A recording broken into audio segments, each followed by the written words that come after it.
Mntanami. Wahlala wedwa ehlathini elinzima kangaka, elokuganga okungaka. Waniwe yini umoya wakho? Mama ngiphephile mangila. Hayi mntanami, hayi. Lami ngaye ngaba ngangawe. Futhi ngilava abantwana abamankazana abalingana lawe mntanami. Khuluma nami mntanami. Mina ibizo lami ngiphethe ugwalo lwamangalondi wakoMlalazi.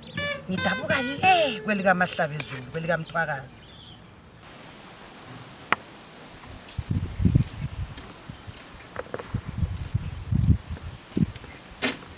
Ihlala lencane. Lapha engibuya khona kuvumelekanga ukuthi inkazana engangawo ihlale yodwa egangele eminyama kanje elilobungozi.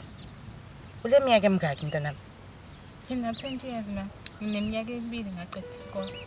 Hawu, ubuke kuyinkazana ehlakaniphileyo. Uyenzani uyaqhubeka ngezifundo zakho loba uyasebenza mntanami? Cha, angisebenzi futhi angisafundi. Hawu Nkosi yami. Ukuphi unyoko? Washona kudala. Hawu mntana ungakhulumi njalo, wakhulunywa njalo mntanami. Ukhona unyoko. Ngingunyoko lami. Kodwa ke hayi lalela ke mntanami. Uthe ngubani ibizo lakho? Ntsakelo kaRukho. Ntsakelo. Hayi mntanami. Ungakhulumi njalo kubuhlungu lokho. Ya, ihlala lencane.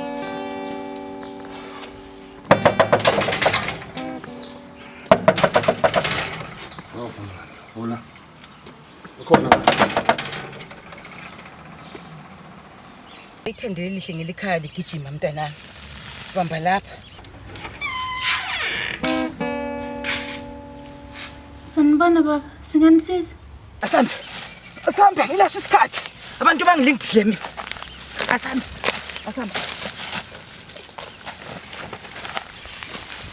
Hey, engingazi khona umfazi omuhle kanje. Sawubona into niyamazi. Ungangivulela ngine. Ingene la ngaphakathi mhlambe khona esingakhuluma nje sizwane ngakho. Iqolo baba ngathi ulahlekile. Uya kwabani? Nokho. Impela ngathi ngilahlekile.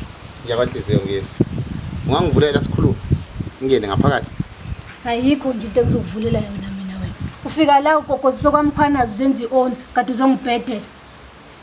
Ngizosuka ngivule ngempela mina la ungene. Hayibo, hey, umuntu esifazane. Uyangazi ukuthi ngubani mina? Ubani kade kwenzakalani? Uyamazi Mbhawu lebomvu. Ngisho ngabe kuthi umbhawu lebomvu noma umbhesi umebomvu noma umbhawu lemhlophe angihlangene lezo zinto mina. Hayibo, kwenzakalani ngabo? Ungalilahla ithemba mntanami. Ungalilahla ithemba kuzalunga. Bezwa nkazana yami. Akukho kungalungile, akukho kungalungile.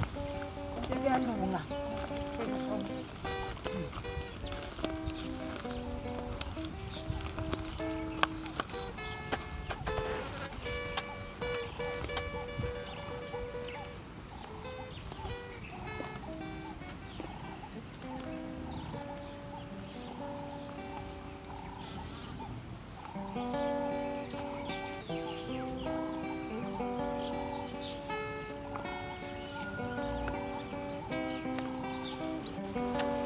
Ufika la ungibuza into engazizwa mina.